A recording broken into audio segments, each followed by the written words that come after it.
lived here for 10 years. It's like coming home. The people here are the best. The food here is the best. And today, coming live from here just means the world to me. We've got an amazing group of friends hanging out with us. We've got a really special guest. Today, we are talking everything turkey. And for me, maybe this is just me, I feel like we talk turkey like once a year during Thanksgiving. Maybe we talk about it on a sandwich. We gotta change that. We gotta flip the narrative. Turkey is every day. This should be something that you're roasting up on a Sunday and you're just reusing. It's like the gift that just keeps on giving. And there's so many different ways you can use it. It's absolutely endless. So we're gonna kind of break it down for you and show you how we use turkey, our favorite recipes, and again, a special guest to break it down. So give it up for the humble bird. Now, one thing I just want to call out to make it easy for everyone at home is really just think about a turkey in kind of three. So there is the white meat, the breast, there's the dark meat, right, the thighs and the legs, and then there are the bones. Do not forget about the bones. That's like the sweet kiss. You got to keep those bones. So we're going to do one recipe showcasing each of them, but of course there are millions you can do. But I did want to show you my absolute favorite turkey recipe, so give a look, check this out. All right, so you want to start with really good turkey. We're using Jennie-O. Remove the giblets, but absolutely don't get rid of them. I like to kind of tuck them underneath the bird. So I cut up some oranges, bash up a big bunch of tarragon, grab some star anise, and all of that goes in the bird. I melted some butter, just drizzled that over the top, and then over seasoned with salt and pepper, because you can't salt and pepper inside the turkey. I add a little stock on the bottom of the pan to help with the gravy. And then believe it or not, I put it in a 325-degree oven for about 15 minutes per pound. That low and slow helps keep the turkey super succulent. This turkey, you smell kind of the caramelized oranges, that beautiful sweet anise. There is a reason why this turkey is always on the menu. And you know, obviously turkey is Thanksgiving, but don't just think of turkey as the entree. Think about turkey in kind of all the side dishes as well. So turkey bacon in your mashed potatoes or your vegetables, turkey sausage in your stuffing. It can be so delicious. All right, so that is my favorite turkey recipe, but you have to start with great turkey to get great turkey. And so we love Jennie-O, Midwest grown, kind of a group, a community of farms. You know where your turkey is coming from. It's coming from this unbelievable community. So you can trace your turkey back to its roots, which is so important when you're picking out a bird. So really important, support your favorite turkey, ours, Jennie-O. Yes, give it up for Jennie-O all day. All right, so the very first part of the turkey we're gonna tackle is the turkey breast, which I think everyone thinks it gets dry and it's hard to cook. So I had to call in the big guns. Ladies and gentlemen, a legend here on PBS, Emmy award-winning, best-selling cookbook author, very successful restaurateur. Went to one of her restaurants last night.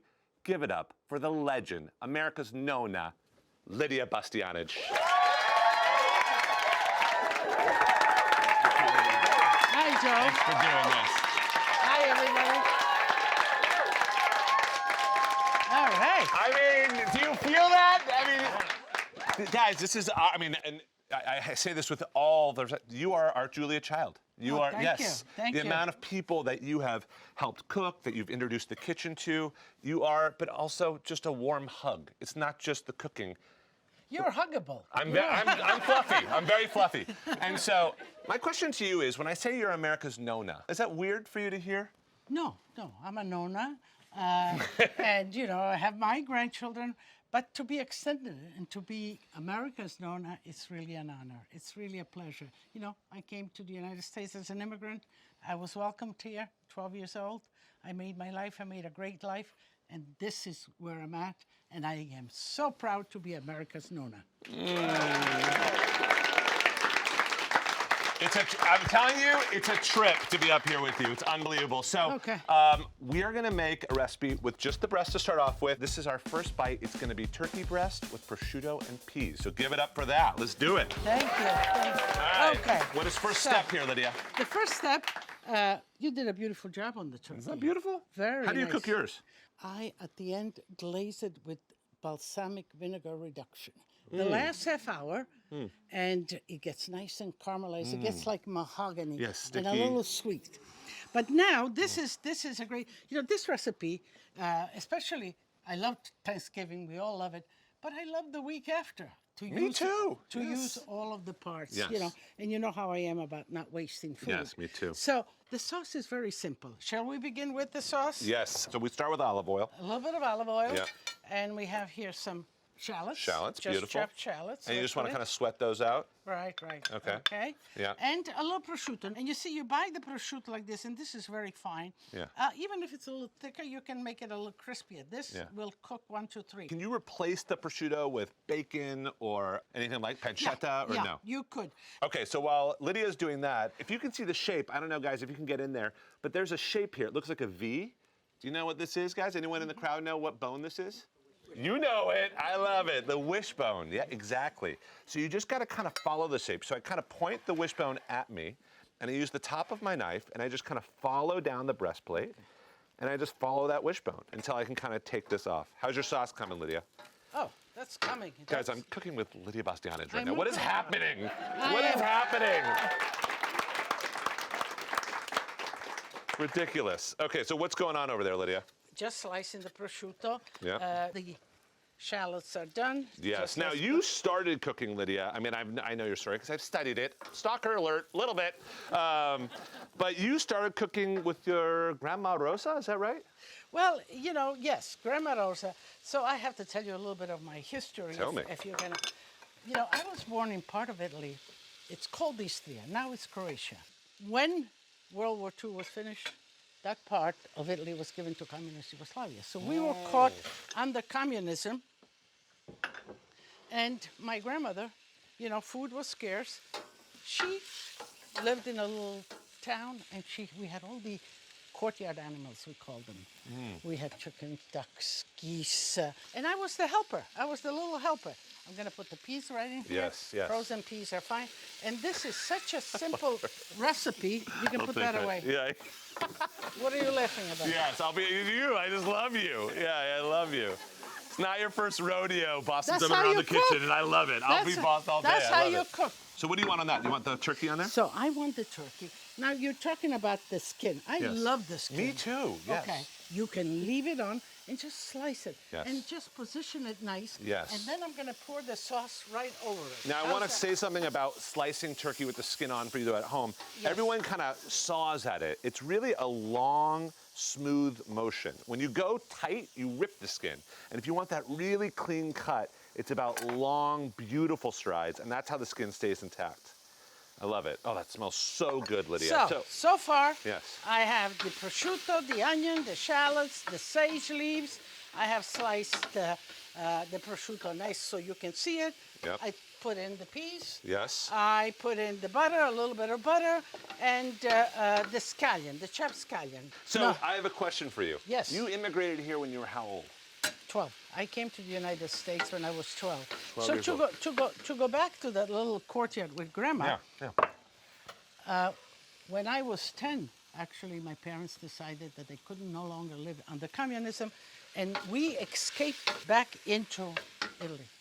Now, the border was closed. Yes. The communism, couldn't you go, couldn't get yeah. out. And I realized that, I'm not going to go back. And food became my connector. I cooked. I wanted to cook and remember Grandma's aromas and flavors. And that's where my passion for cooking came. So I'm looking at this, and if you have any of the gravy left from the roasted turkey from Throw the day that in before, there, yes. throw that in there. I put some Here's some salt. stock. Yeah, I put some salt, but not too much because the prosciutto is salty. Yes, So I'm going to put some wine, and I'm going to put the wine before the stock because Yeah, why? you want the flavor of wine, but you want the alcohol to dissipate. So you want the acidity, and that's so let.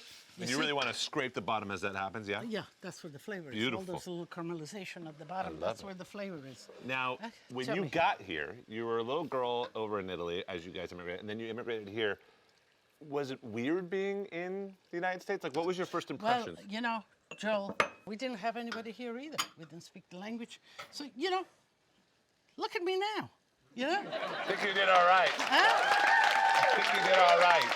Joel, Only in America this could happen. Only in America. I get it. And then you wait till you hear this. I did not believe this, but you have some crazy. You moved here. You were in Queens. You started working at a bakery. Who was working with you? This blows my mind. Yeah, across the street there was the Walkins Bakery. Yeah. So I went there. I lied. I told them I was 16 because then you can hire at 16, and it was the father. And of course he had the 3 sons. Ken, whatever was his other's name, I don't remember. The other one was not And memorable. Christopher. And Christopher. And Christopher would work. They would work on the weekends. So we worked together. We became friends. We still are friends. We still see. So just to and put it together, he's Walkins Bakery, Christopher Walken. This is her good buddy.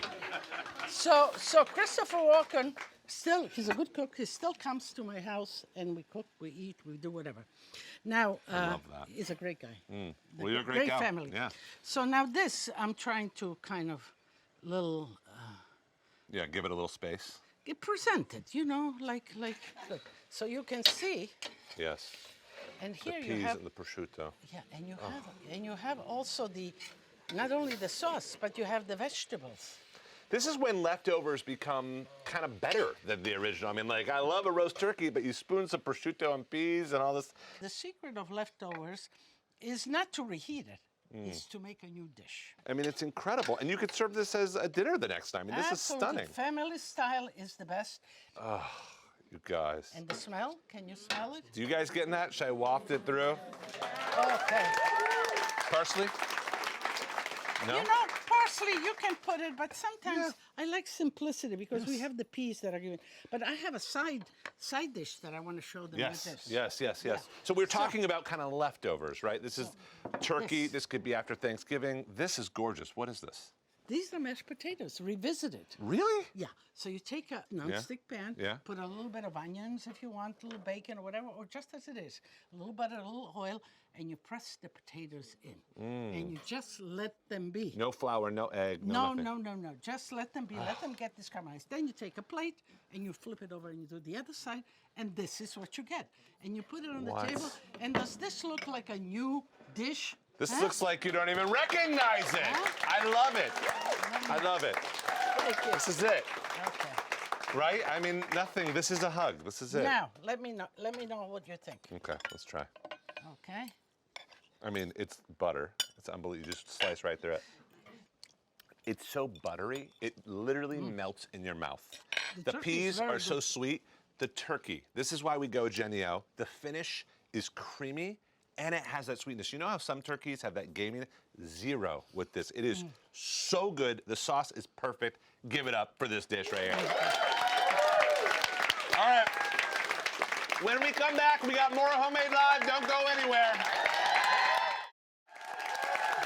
We are back in New York City, talking all things turkey with the legend, Lidia Bastianich. By the way, I say legend. Do you have your face on the cover of tomato sauce? I mean, unbelievable. By the way, is it tomato sauce or gravy? What is it? 2 different things. Okay. In my book. Yeah. Tomato sauce, salsa, is usually without meat. A marinara, lots of vegetables and whatever. And gravy, or sugo, is a tomato sauce that has some sort of meat in it.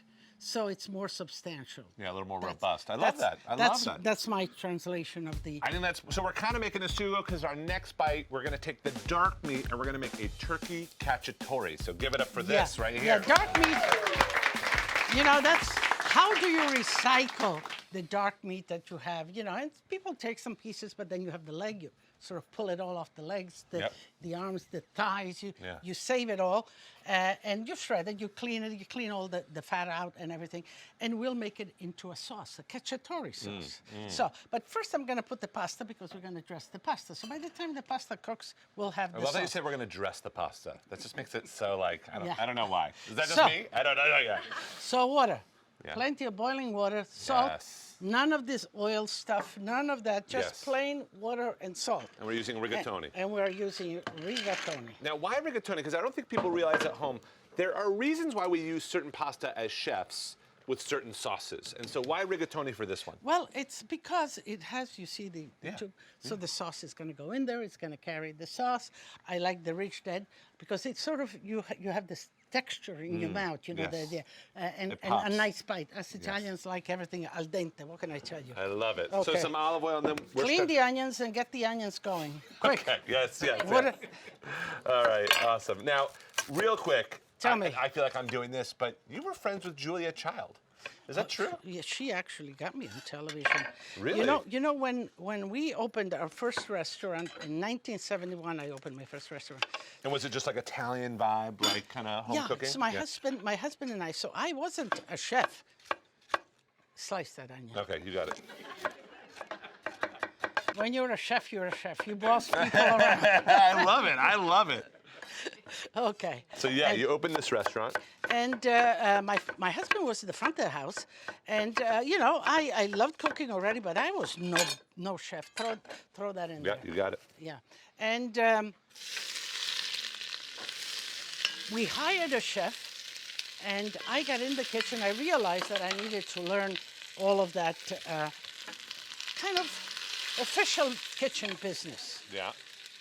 Okay, you want it again? Yeah. She was waiting for it. Yeah, official kitchen business. And we stood there. I worked in the kitchen with him as a sous chef for about 10 years. By then we had 2 restaurants, and we ended up selling the restaurants when we had 2 in about 10 years. In 1981 it was. And we decided we're going to go into the city, Manhattan, the big town. And I became the chef. And yeah, you can. Yeah, I can cut these. Yeah. By the way, Lydia and I were talking before. Definitely cut up and use your mushroom stems. You can kind of crush them. Oh, well, there goes one. But you can crush them with your fingers or cut them. But we like to remove them and then cut them just so they're kind of similar. You want mushrooms in, Lydia? Yes, please. All right. Okay. Beautiful. So we got onions, mushrooms, little olive oil, pinch of salt. Okay. And this is a cacciatore. And again, What does that mean, cacciatore? cacciatore is a hunter stew. style. And what happened is, you know, when the hunters went out, Yeah. and sometimes even out in the field, they would just come home or do one pot with everything in it. So would Vegetable- turkey be traditional in this or no? Because it- you would hunt for turkey. Yeah, game. Yeah, Game food game. would. Got so it, okay. turkey fits into that absolutely. absolutely. The texture. But what is wonderful about here is that you're making a new dish with what you have left over, delicious leftovers, and it makes a whole new meal. This is the oregano. Yes. And- Has anyone ever seen oregano like this? Me neither. I'm right there with you. You know, I like fresh herbs. I like everything fresh, but oregano I like dry. And you just keep on squeezing it like this to get things out of it. That's real oregano right there. Yeah. There you go. Okay, so while you're pouring that, you were talking to us about Julia. So we had this new restaurant. I became the chef, and I started cooking real traditional Italian regional food. Yeah. So, you know, the press, who's this young woman? I was still young, cooking this odd Italian food. It wasn't Italian-American food. And so who comes in one night? Julia Child and James Beard. Now, they were towering figures. They were big, both of them. Was James Beard tall too? Oh, boy. I didn't realize that. Okay. Yeah. Big, she was tall, he was tall.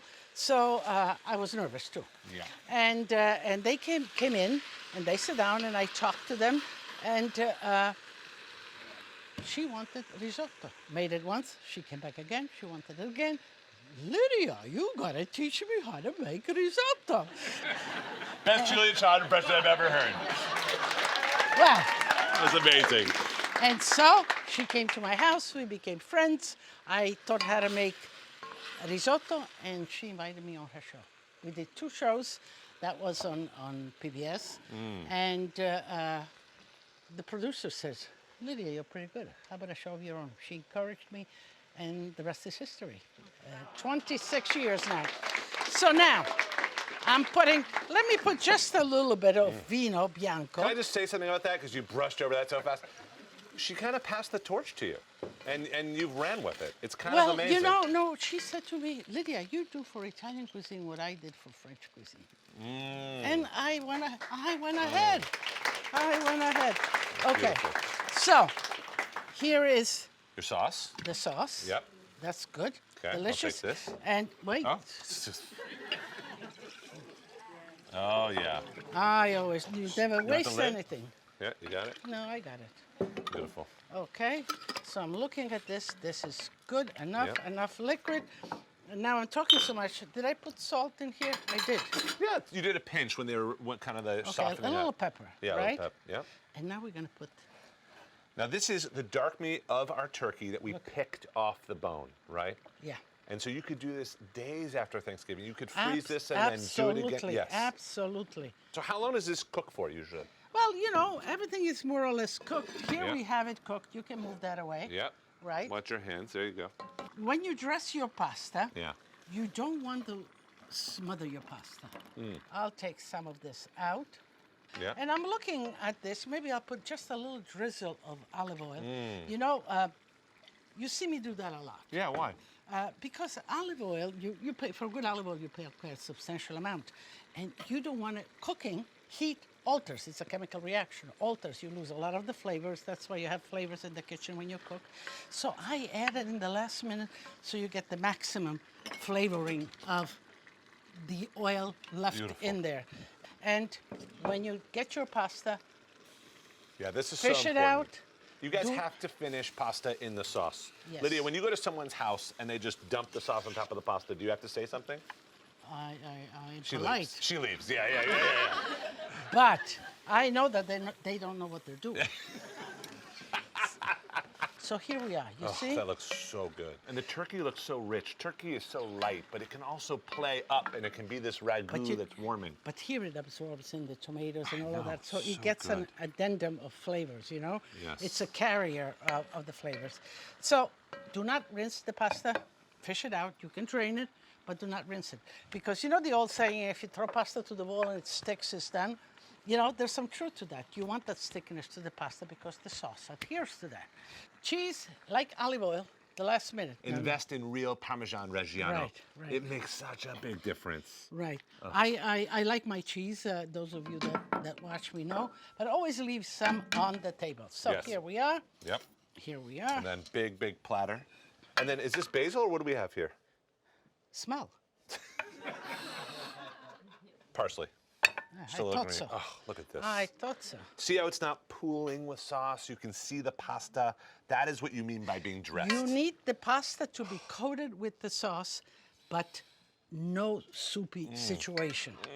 Lidia Bastianich's Turkey Cacciatore. All right. That looks so good. That looks Okay. so good. That's the Turkey Cacciatore. And I know we are celebrating turkey all day today, but I don't know if you guys know this, 40% of people actually like to have a ham next to their turkey on Thanksgiving. So I want to give you guys my favorite ham recipe, so give a look to this. What I love about this ham is that it's pre-cut, which makes it unbelievable for getting our spice rub and our glaze inside the ham itself. So we've got some garlic powder, onion, 5-spice, and brown sugar. Then you just want to go to town. Get that rub all in between the layers of ham. And then we add it into the oven, 325 degrees for about 15 minutes per pound. All right, so while that's working, I'm gonna whip up my glaze. I've got some soy sauce, rice vinegar, honey, sesame, mustard, and chili paste. And then of course, another hit of the Chinese 5-spice. And then every 20 minutes, you wanna open up the oven and just kind of lacquer and paint that glaze all over the ham. Then you wanna slice it, plate it, and then just pour over all those incredible juices. That is my favorite ham. So good, just melts in your mouth. It's all about that glaze, just that hint of smoke. And you can really just use this all week long. I mean, think things like fried rice, banh mi, kids' lunches, breakfast, lunch, dinner. It is the gift that keeps on giving. All right, we're back live in New York City with Lidia Bastianich, talking all things turkey. And we've done the white meat, we've done unbelievable prosciutto and peas, we've done the dark meat with a turkey cacciatore, and now we have the bones. And I thought it's my turn to cook for you, kind of cook. But we're going to assemble a little cocktail. And I don't think people think, but you can use the bones, make a gorgeous turkey stock, and it makes the most amazing cocktail. Anyone ever had a cocktail made out of turkey stock? So this is called a bourbon and broth. And brodo and broth is very hot right now, don't you think? I mean, pun intended, yes. But I mean, like, it's very in and very in vogue. So first of all, we kind of make it build your own. So we've got some ginger, some Cornichon, but it's almost like a warm Bloody Mary. All right, so we're gonna go a shot of bourbon in the bottom of your mug. Just one shot each. I love Bullet. This is incredible burn, very smooth. And then Worcestershire and hot sauce as much as you want. I'll start with the hot sauce. You shake it in. I like it a little spicy. You do yours? I'll do mine. Yeah, and this is fun. You get people over, right, Lydia, and get them involved. A little bit of Worcestershire. Can I get a little bit? Good. Okay. You want ginger, pickle, anything? I'll put a little lemon, a squeeze of lemon. Okay. Beautiful. I'll do the same. I'm going to do a little ginger. Okay, a little ginger. And I'm going to put the hot. That looks incredible. And it's, again, it's a cocktail, but it's kind of like a hot toddy. Maybe you're not feeling good. You just want a little warmth through the body. It's just so lovely. Absolutely. Yes. And then you can always garnish it with a little cornichon, a little bit more lemon, some cayenne if you want it. It's totally up to you. But you kind of just dip it in there. And by the way, I have to say, we're serving it up. This is my favorite Lydia recipe of all time. I had to bring it out. Your meatballs, turkey meatballs. Turkey meatballs. They're This is delicious. unbelievable. Incredible. It's so juicy. It just works. So, quick cheers. First to turkey, because hey, we gotta lean more in. It is, as you can see, so easy to change and kind of flip upside down and use in so many different ways, all the way from the breast to the bones. It is the best. I also want to thank our buddy, Lidia Bastianich. Give it up for Lydia. Cheers to you guys. Cheers to New York. We'll see you next time.